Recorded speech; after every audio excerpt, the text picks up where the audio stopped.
Begin the current Daf, Mesech the Succah Daf begin the second line down by the top of the Yomim, where the Gemara continues the discussion of the previous Daf regarding this teaching of Rabbi Shloimy regarding sleeping in the canopy inside a bed. If that's a problem on top of the bed, if that's a problem not sleeping in the Sukkah, the Gemara brings his teaching, same idea, but in switching the variables in the two components that we mentioned that's in a canopy, that of if it has a gag tefach, and if it's a sar gavoy asar, it's 10 tefachim high, he really says the same teaching, but he switches it around.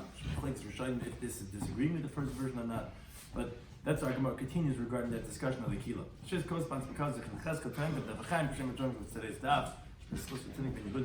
Something we're discussing today's daf, as we mentioned, is regarding canopy beds used in the sukkah. What can be used as schach to cover a sukkah? How tzitzis should be tied onto a garment? Several laws regarding the arba minim. Schach must be made from something that cannot become tummy and it grows from the ground, the Gemara being the source for that halacha. What do the sukkahs represent? What are we actually doing when we're sitting in sukkahs in the sukkah? Arba minim are the four types of species that we use to bind together by sukkahs. Agudis lulav is the halacha that one has to bind the lulav and the other minim, the hadassim and the rovas together with it. Tansulim nas is the concept that you have to make it directly and it cannot be indirectly be made by doing some other action.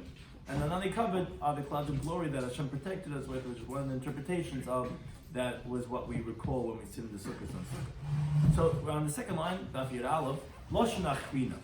Amar, they say this teaching of Amar Rabbi Shloimy Schwartzberg, which again, the first version on the middle of the Yom had said that he said you're allowed to sleep in a kilo, in a canopy in the sukkah, even though there's a roof, as long as it's not 10 tefachim high. So essentially what Rabbi Shloimy Schwartzberg was saying in the first version was, there's two problems that you could have when you're sleeping in the canopy.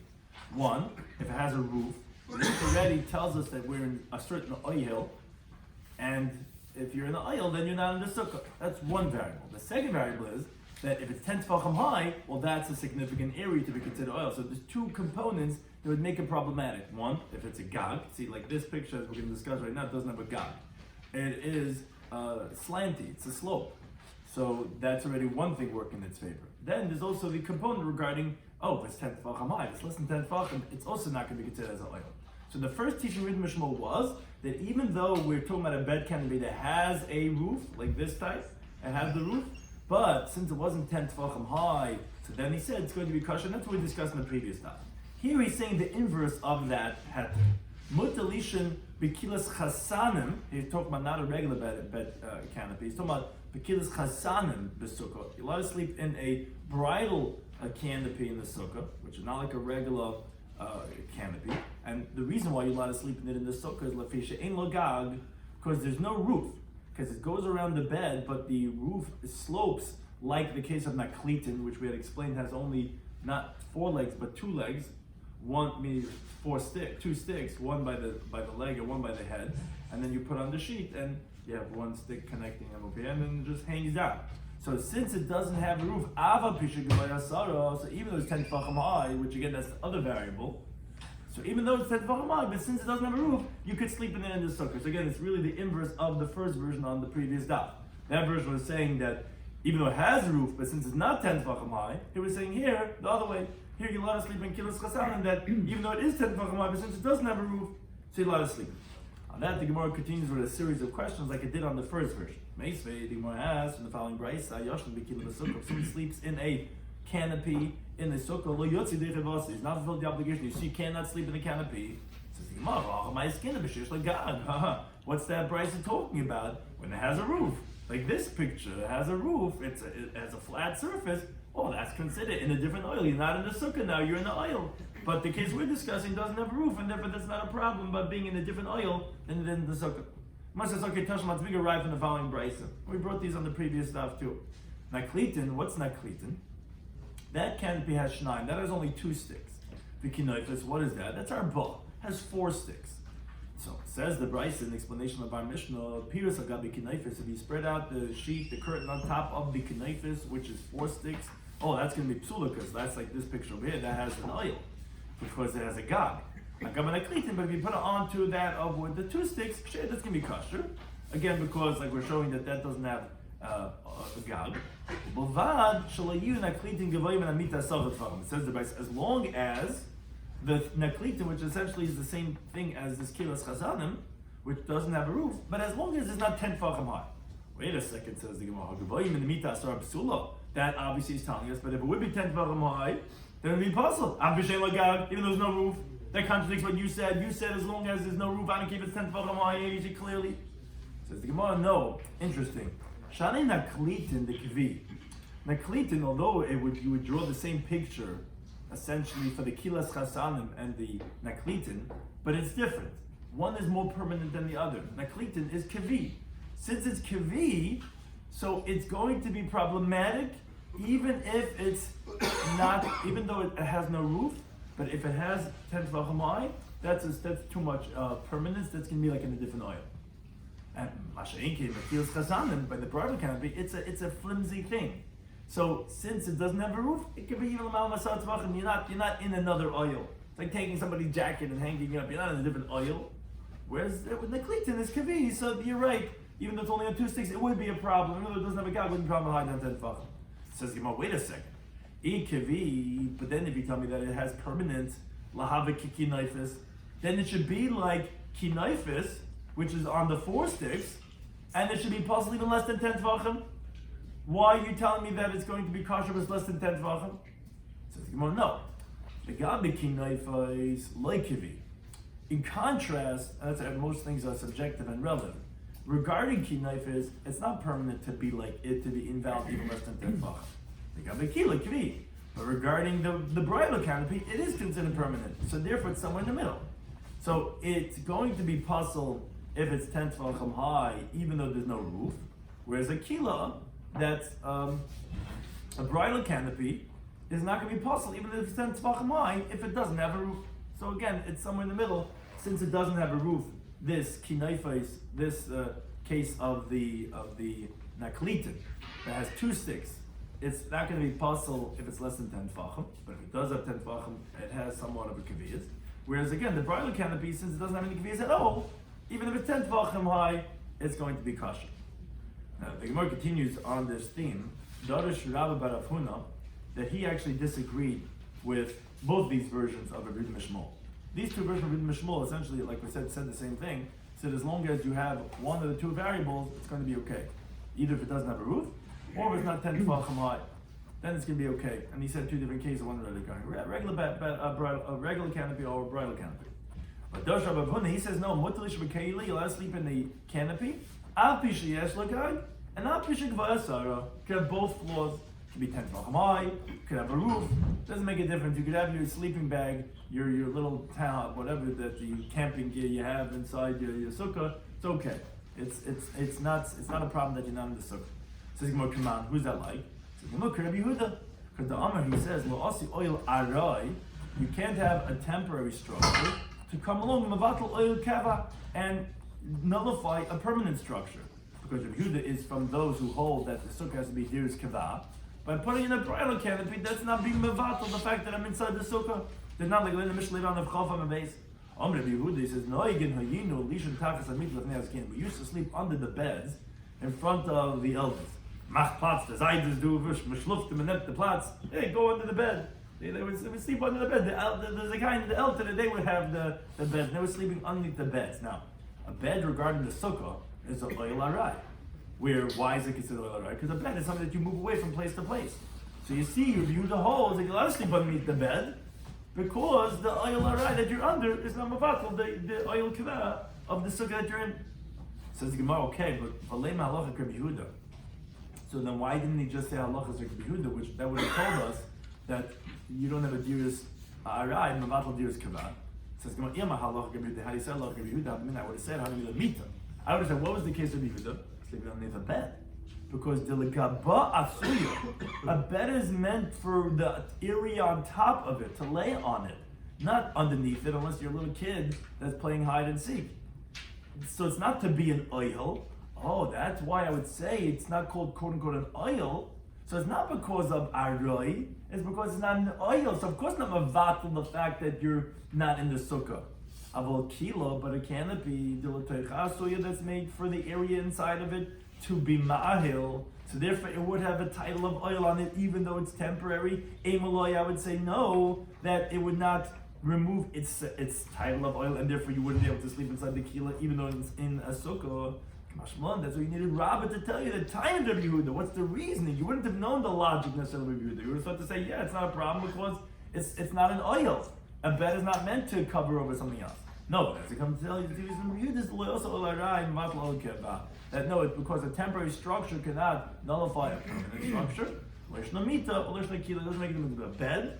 That if you're underneath the bed, it's not like you're not in the sukkah. So too, a canopy, even though that's meant l'taycha suya, that's also not going to be the fact that you're inside the sukkah. Continue to halacha, the next mishnah, which we have quoted in the previous daf. Continue on this theme regarding schach pasel.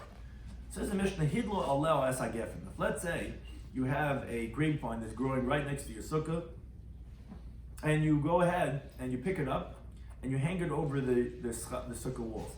Or vesatlas, or you have gourd, vesakisis, or ivy, which again also hangs like a grapevine. So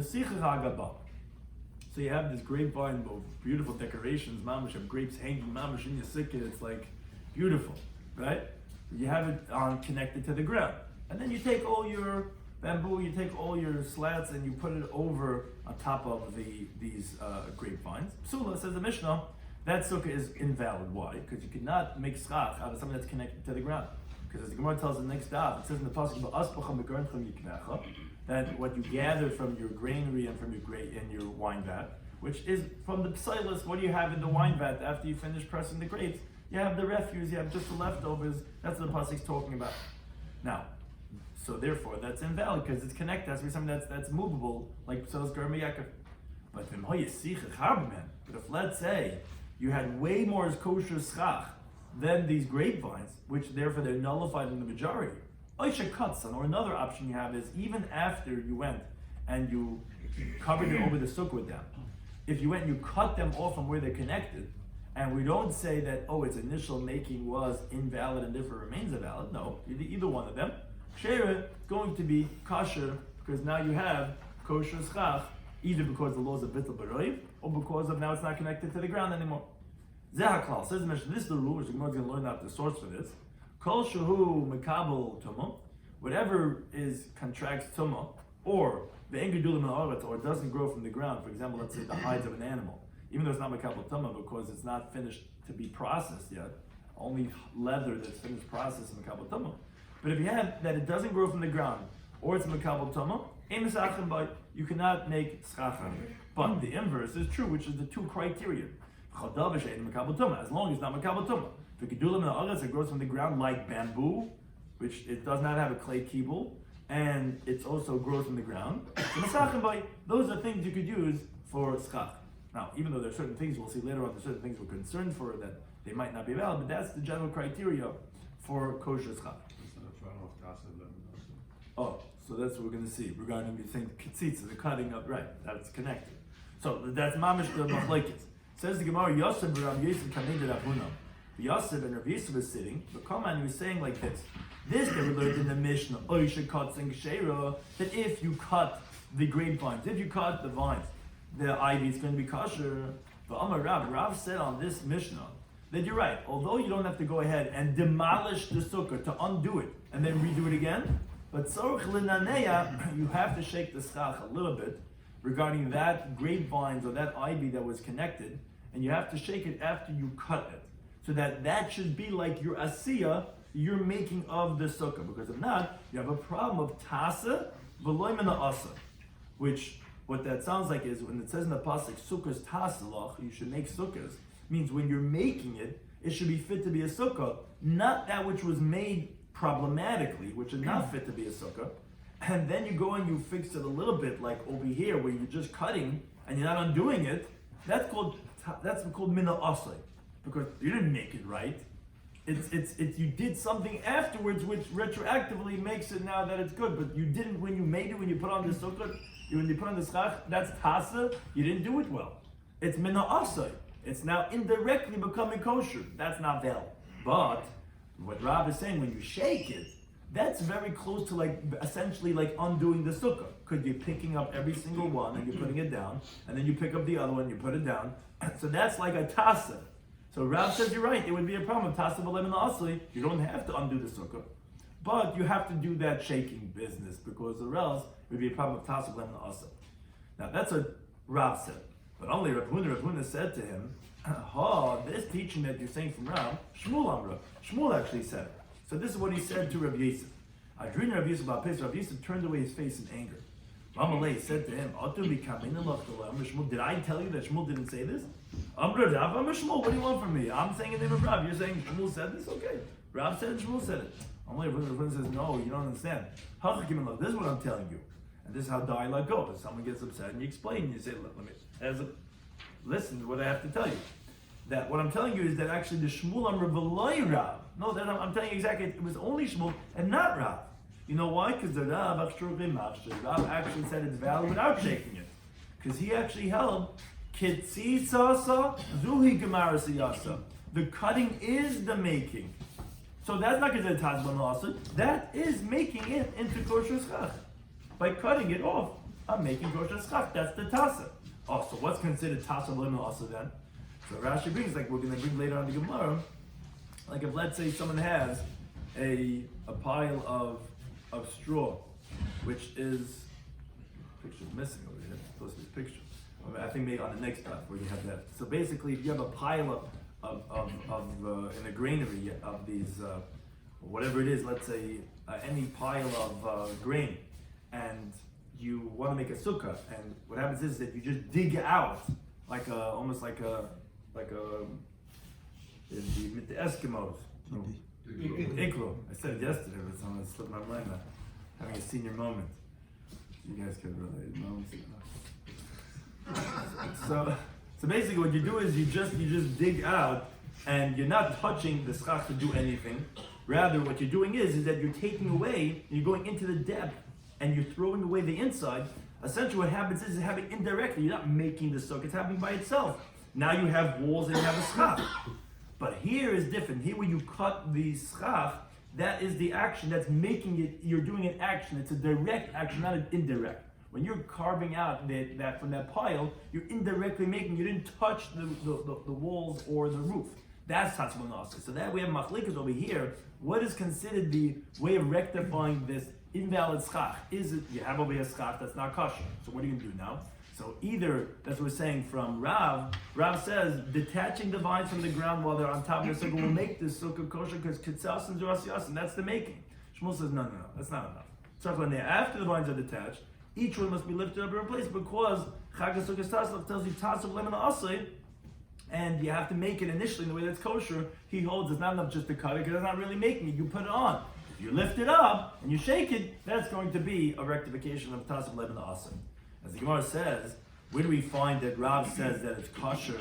Where did he get this idea that Rav holds that you don't have to go ahead and shake it, it's enough to just cut it? Because it's actually, there's a precedent in another halacha. Ki hadid Rav Amnon Chasido. Rav Amnon Chasido, the Mota Chelta, which although literally means say that he put on chelis, but it means to say he put on tzitzis, on le presumid de inchi beise, onto the talis of his wife. His wife wore a talis, meaning with tzitzis. Why? Because he held that Laila, nighttime, is a time of tzitzis. Because when it says in the pasuk, so you should see it, what is that coming to exclude? Actually coming to exclude the garment of a blind person. Because a blind person can't see. But at nighttime, which you also can't see, is actually still obligated, because we're learning that from a different pasuk of that from the Ksus, that it's going to be any type of garment. So therefore, it's a mitzvah says Shaloizman Gurama. It's not a time-bound commandment because mitzvah tzitzis day and nighttime. So therefore, women are obligated. So therefore, he put Taisa has a whole discussion how we pass and how we rule that we don't pass like this. We don't see women walking around with talis and with tzitzis. But so Talon, what happened was like this. So he put on the tzitzis on his wife's garment. In Talon, he put on the tzitzis onto the corners of the talis of the garment. One thread that was doubled over 4 times, like this picture is illustrating, and he stuck it into the corner of her garment. Now, but it was still one string, but it was doubled over. So now there was eight folds, but it was still one string. And if you cut the head, it turns into 8 strings. Now, Rambam forgot, and he didn't cut off the ends of the threads until he had made all the knots and all the threads So comes that was made bipsul because it's only one thread. So he didn't know what to do. So also coming to Rabbi Barashi, came from Rabbi Barashi. Amali says, no problem. This is what Rav says. Mefaskan ve'gsherin. Cut it, and that's going to be kosher. What do you mean? You see, psikasan zuyasayasan. The cutting is the making. You have to make tzitzis. But the cutting it is the making. That's the precedent for this halacha Rab, that cutting the vines from where they're attached to the ground is the making of that. It's not mina asay, it's the tasa. That's where you see Rav held like that. Now, it says, you told me Shmuel holds that you have to go ahead and shake each bamboo stick, each schach, because he holds it's not enough just to cut it from where it's attached to the ground. But he doesn't hold that the cutting is its making. But Vatani Shmuel, Mishum Rabbi Shmuel, who we're talking about, he taught a brayso named Rabbi, similar to what we just said from Rav. What happens if someone makes 4 folds that are very long from one thread, like the measurement of how 2 tzitzios have to be, and he sticks in one end in one corner of the garment, and one end in the other corner of the garment, and he goes and he folds over the ends until he reaches one to the other one, where it's basically you're taking the 4 corners, you're taking 2 corners of your garment, and you take one string and putting it through the 2 corners in one shot. Instead of putting through one corner, you have it through the 2 corners. And then you cut off the ends of the threads. So now it's going to be separated, and you'll have tzitzis on one side and tzitzis on the other corner. Ksherin is kasha. That's the brayso that Shmuel taught. My love, isn't it talking about shekaisher, where he made a knot, meaning he made the gedilim one on the other. And then he went and cut in the middle. So now it made into 2 different tzitzis. So even though it made bipsul, because the whole thing was first one string before it's cut, and still you see that it's kosher. So obviously you hope sikasan zuhi zuasiyasan. So you know it's too much a place like kosher. We're talking about that if you put on the strings, then you cut it, and then you knot it, that will be okay. So says the Gemara, place kosher. Remember, what do you have to say that for? Of course that's okay. If you're putting in the strings and you put it from one corner of the garment to the other corner of the garment, and then you cut it and then you make it, what would be the problem? Why wouldn't that be a kosher way of making the gedim, of making the tzitzis? So I'll tell you why. Because now the thing he says we take them at base being knaf b'shas psil. At the time when you're making the threading, which you're hanging the string onto the garment, then you need it to be one knaf, one corner of the garment, and not 2. Because it says you should put out knaf b'gdeyim, it should go on one corner. But if you're threading it through the other one, no, that's not good. That's psul. That's to tell you that no, that's okay as long as you cut it first, and then you went around and you made the twine and you made the knots afterwards. That's the chiddush. But again, it's not necessarily to prove. Maybe Shmuel holds that no, we don't say psikasan zuasiyasan again because it would be a problem with tasabah and asa. But now basically the Gemara asked on Rav, according to what Rav Huna had said, from the following brayso. Talan, let's say you hung on the tzitzis on the corner of the garment, and you didn't cut the edges of the threads, so psul is going to be invalid. So what's it saying? My love says, isn't it saying psul la'olam? That's going to be possible forever, meaning even after you cut it into 2 strings, after you had knotted it, which b'tiyuv to Rav, that seems to be a refutation of Rav, who he said that no, it's okay because as long as you cut it, p'sikasan zuasiyasan. Says the Gemara, no, Rav would tell you, my psul, what does it mean it's invalid? Psul, not sheyifsiku, it's only invalid until you cut it. But you're right, it would be okay, it would be kosher if you subsequently cut it weird. But Shmuel, he would tell you that no, psul l'olam, it would be invalid forever because again, it's already too late. Once you already knotted it and then you're going to cut it, it's tashav lemon asa. So the lady said psul l'olam is going to be possible forever. Shmuel, psul l'olam is going to be possible forever. Those that say the last teaching wasn't actually Rav Masnei or Shmuel, it was a story. The Amar Rav Masnei says, but the diava uvda, with me there was a story. I came in front of the master Shmuel. And he told me, it's possible forever, it's too late already. If you already went and put on the strings into both corners and you knotted it, and now you want to cut it, that's going to be tasabah and also that's going to be problematic. That's not aslam tzitzis. It's not making the tzitzis. That's being made indirectly. That's invalid. Now, basically, the Gemara asks again on Rav for the following brayso. Tula'on, if you go and you hang on the tzitzis onto the corner of the garment, and then you go you cut off the ends of the threads, psulin, it's invalid. That's a clear refutation of Rav. Because all along he was saying, no, it's not possible forever. It's only until you go and you cut it here. So it clearly says. How can Shmuel say the other one here? He says that if he did not do this mission. But if he said name of Rabbi, what did he say? Oh, because that's before it was knotted. If you cut it and then you knot it, so then it's not going to be a problem. That's what we actually wanted. That's actually what we had asked on Shmuel. We said Shmuel really holds Sukkah and love He says from Rabbi that it's going to be kosher. How's it kosher? Because obviously when you cut it, says no. The cutting is done before you knot it. Once it is knotted, then it's already going to be tazal malasa. If you cut it before you make the knots, so that's okay. That's not considered a problem. It doesn't have to be knot p'shas psil, like the Gemara said. You don't have to have the asul lem tzitzis on when you're just threading it into the corner of the gum. But if you already knotted it already, then you made it to the tzitzis, and then you're going to cut it. That's going to be the problem. Now, so the Gemara has one very obviously strong question on Rav, because it says clearly in this brisa that even if you subsequently cut the ends of the thread, it's going to be possible. So that's clearly not like Rav, who said that the cutting is the making. No, obviously not. Though more of another question on Rav is Tani Gabi Sukkah.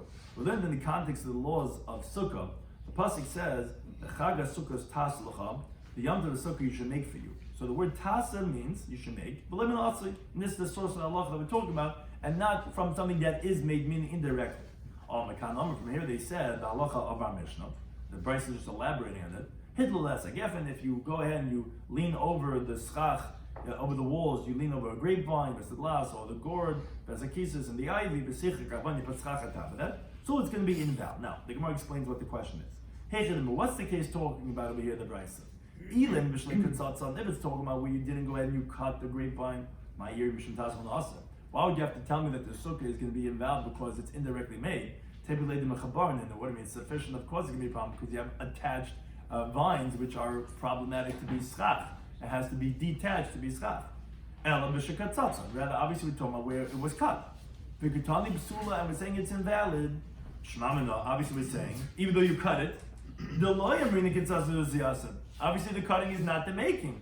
It's a reputation of Rab. So Rab would tell you that no, he says, Hacha, the Ma'iskin, what are we talking about over here? The Shalfini Shalufe. What we did is that we pulled the branches, the vines from the tree until it gets detached. The lemin kurasiyaditu, but it's not recognizable the making of it. Meaning, since it's not so recognizable that you cut it, because really it's laying right next to the tree, so it's not a bona fide asiyah. So the problem is because it's not recognizable that it's made, because you pull down the tree branches and it's detached, but it's not like really it doesn't look like it. So therefore it's a flaw in the asiyah because of that you can't recognize that it was made because it looks like it's still connected. So that's why it's going to be puzzle according to Rabbi. You're right, it's not going to be places that discuss it, and this is what it means. So then, which one is it? It's Hassan Lemon Asli, or is it because it's a Chsar Nasiya? This is a Smachta. This is one case it's like attached to the park, and therefore we don't, since it's not totally detached, we don't say that's Nasiya, but it's a flaw in the Asiya, even according to Rav. But then the Gemara says, okay, fine. The second question maybe is not difficult. When we come up in the first question of Tloin Va'achkat Pasak, which the Brisa says clearly regarding tzitzis, that if you put on the strings and you make the knots and then you detach it, that's going to be puzzle. Well, that's obviously kasher Rav. It's obviously difficult to Rav that says kasher, because it's more kasher, not to yufta, but it's definitely a difficulty according to Rav. Why would it be puzzle if Rav said clearly that psikas and zuas yas? But says the Gemara, lemikitanoi. Let's say if we say kitzisas and zuas yasim, that the cutting of the sukkah, meaning of the schach of the vine, is like considered tasa making it or not, that's a machlokes tanoi. So it's a little complex, and we're actually going to discuss this at greater detail later on Daf Gimel. But we're going to bring in the halacha, and we're going to try to show that this machlokes is between Rav and Shmuel if cutting is making it. The Brisa says, Ava v'likta. Someone goes and he violates, and he goes and he picks off the berries of the hadassim. The Mishnah teaches later on that if you have more berries than the leaves of the hadassim, many times you see trees, you see it has these berries growing on it. So if there's more berries than the leaves of the hadassim, it's going to be pasul. Why? Because it's considered menumer, which is speckled, and it's a chasar, and it's a lacking in hadar. It's not a beauty of the hadassim. Now, if you go and you pick them off, you memayit them, it's going to be kosher. But you now do that on Yom Tov. Why can't you do it on Yom Tov? Because it's masakin one of the lamatas malachas of makabel patish, of fixing a vessel, which you're validating now, which is invalid. So you now do that on Yom Tov. So now the Bryce is saying, well, let's say someone violated the words of the Chachamim, who they said you're not allowed to take off the berries on Yom Tov, and he goes and he picks them off on Yom Tov. So the Bryce says, pasul. It's going to be pasul. That's the Rabbi Shimon ben Yitzhak. The Chacham say, no, okay, now that you picked off the berries, it's going to be kosher. So what's the machlekes? So the Gemara explains. Sabrua, the rabbis of the Beis Medrash, who wanted to infer from that machlekes that they're disagreeing regarding this halacha of likitasan, the picking of the berries, which is similar to kitisasan, which is something as pisikasan. All these things are ways of cutting off things that are problematic. That is gemara siyasan, that is the making, that's the machlekes. They thought like this. The kuliyama that everyone, meaning both of these opinions, those two tanoim, they hold. Lulav tzarch eged, meaning we make a few assumptions, and therefore show that their machlekes is regarding this halacha of kitzisasan, zuras yasan or not. Everyone holds lulav tzarch eged that the lulav has to be bound. You have to take the lulav, the adas, and the ravas together and tie them together as one. And therefore, there is an application of asi, of making. You have to make an aguda. You have to make a binding. That's an action of binding it together. Okay, that's variable number one. Also, another assumption is Re'afinu lulav misukah. That everyone agrees that you learn out the laws of lulav from sukkah through a binyanav. The chsiv, like it says, gabi sukkah, it says tasa. We said chagul sukkah is tasalach. You should make a sukkah, which tells us and it cannot be indirectly made. So just like we find by sukkah that there's a maisa, and the Torah is makbid that it should be made directly, not indirectly. So too by lulav. Okay. So my lav isn't this what they're disagreeing about between Rabbi Shimon bar Yitzchak and the Chachamim? The machshas of a coin, the Chachamim who say that it's going to be kosher by picking off the berries on Yom Tov, because I'm reading on gabi sukkah, because we say by sukkah kitzis asan asiyasan. Yeah, we compare lulav to sukkah, and just like by sukkah, by just cutting off the grapevine from where they're attached to the ground, like Rav says is going to be kosher. So too, but gabi lulav not marina. So by lulav we say the same thing. Luki tasan asiyasan. The picking off the berries is making it kosher. And it's not a problem of tasav and that is the making. And that's like Rav. Uman, the Apostle Saba wears a coin to Rabbi Shloimy Schwartzberg, who he says that it's not going to be valid because he was like Shmuel. That says, no, the cutting is not the making. And therefore, if you went and you cut the schach from where it's connected to the ground, that would be a psul of tasav and asr. That's why we got lulav namil and like it doesn't. That's why there in the context of lulav with the berries on the adasim, he says picking off the berries is not making it kosher. That's indirect.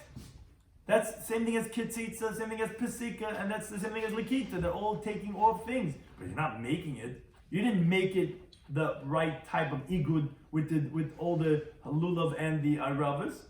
You indirectly made it by picking off the berries. That's why he holds it's possible. It's the same halacha as ketzitza. You didn't make it, you just cut off. You indirectly did something that will trigger that it's going to be valid. So that's what the Gemara was assuming, that it's a machlekes tanaim. Says Gemara, no. We can reject this because some of the premises, which often is when you're having a discussion with somebody, you say, hey, you're making assumptions. Yeah, who said your premise is correct? The cool I can tell everyone holds like Shmuel, that by sukkah, the cutting of the vines from the ground is not considered making it. It's indirectly being made. And therefore that's why Shmuel said you have to pick up every single one of those branches to go ahead and remake it. Over here, so what's the machlekes? It's b'melech, lulav misukah gemeflik. The machlekes, do we learn that? Lulav misukah or not? Man, the machshas of a coin, the chama that it's going to be kosher here by picking off the berries is because lo yafinu lulav misukah. We don't learn on lulav misukah to say that it's invalid if it's mina asay. So it could be indirectly made because you don't have any source of tasa. Uman the puzzles. Otherwise, Reb Shimon who said that it's going to be puzzle, he says yafinu lulav misukah. That assumption that we made, he's the only one who holds like that. We learn on lulav misukah. That's one approach. Or maybe another approach you could say is if we would hold that lulav has to be binded and therefore there is an application of an asiyah, of a making. You have to do something, you have to make it by binding it together. You're right, no one disagreed that you learn a lulav in sukkah, that it would be invalid, because you're like Shmuel, that the likita of the berries, the picking it, is not the making it. But what they're disagreeing about is one of the other variables. Yeah, you have to bind together the three species of the lulav, das and nagas, and therefore that binding, that igud, which we take the kaishel, we take with the string, we wrap it around, so that could be an asiyah.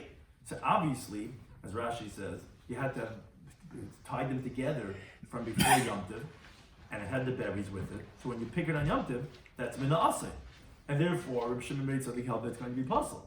But in Masal held ain't tzarich.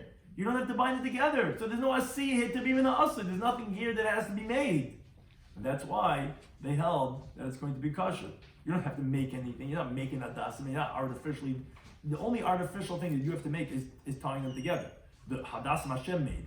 You're not making anything. So it's not mina aseh. You didn't have an obligation to make the hadasim. The only thing you have an obligation to make is the possibility is the igud. That's the only thing that can be tassel and aseh. But if there's no igud, you don't have to tie them together. There's no manaseh. The fact that you picked up the berries, you indirectly made it kosher, but you didn't have a chiyuv to make anything to say it's a psul of tassel and aseh. So that's the machlekes, which is the befuk down tonight, which is the machlekes following machlekes hanoim, if lulav needs to be tied or not. The time we go in the brisa. Tanakama holds lulav bein oged bein she'ein oged kasha. Whether you tie it together, didn't tie it together, it's going to be kasha.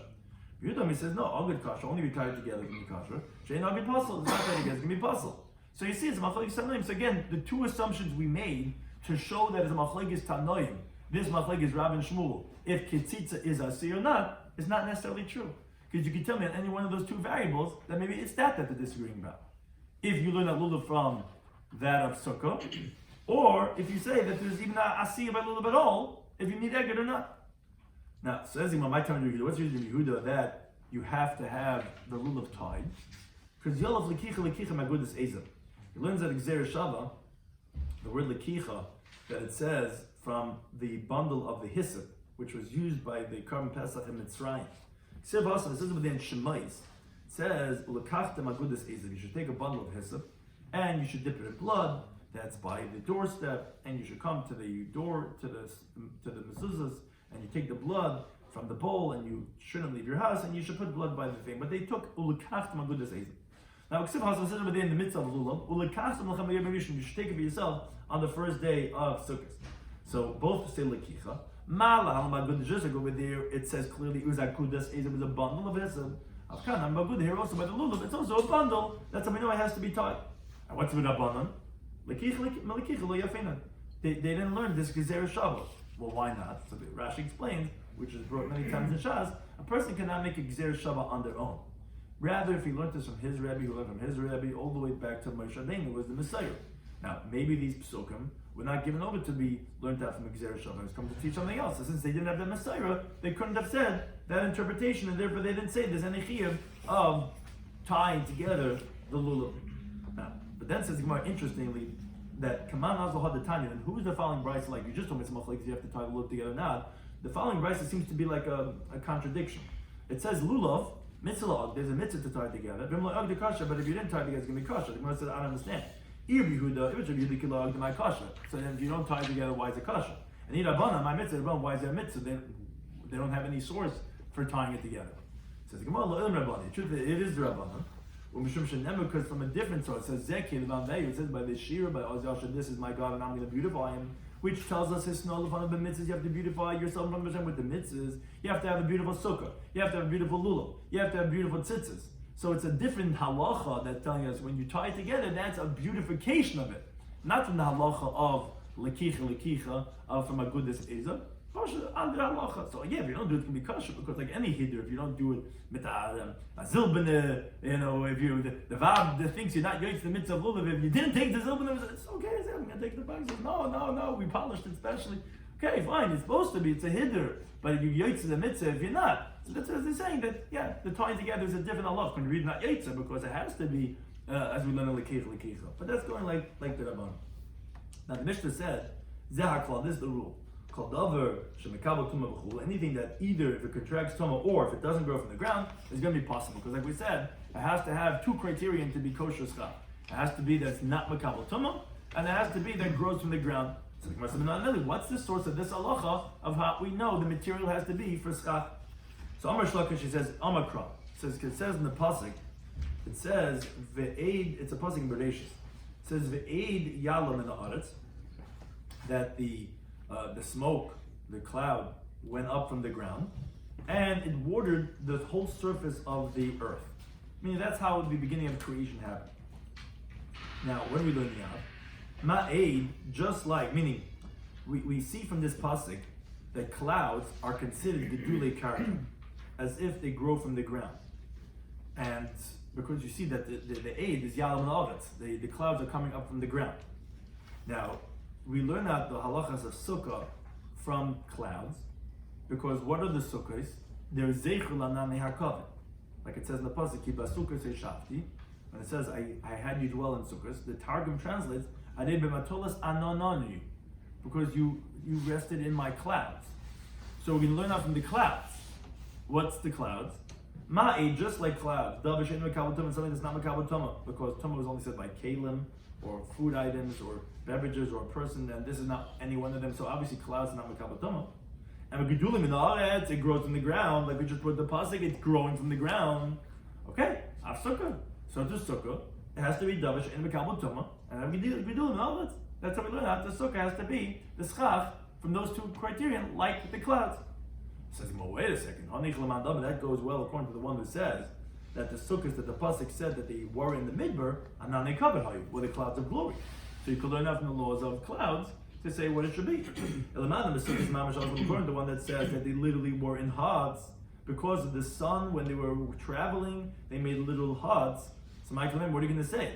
Who's to tell us that they didn't use for their covering of their huts with kalim and garments and piece of leather? How do you know that was the two criteria? If it's clouds, I understand how you can learn from clouds. But according to the other man, the Amma, who said it's these two variables? The time we learn the rice, it's a machlekes.